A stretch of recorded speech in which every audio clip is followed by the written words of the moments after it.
Hola, què tal? Avui us proposo construir un laberint amb cosetes que tinguem per casa.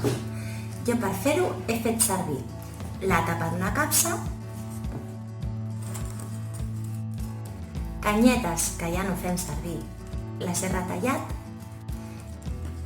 i les he enganxat amb cola. I m'ha quedat així. Ara amb això l'únic que hem de fer és, si teniu una canica, si no podeu construir-vos una piloteta, intentar arribar fins al final sense que salti.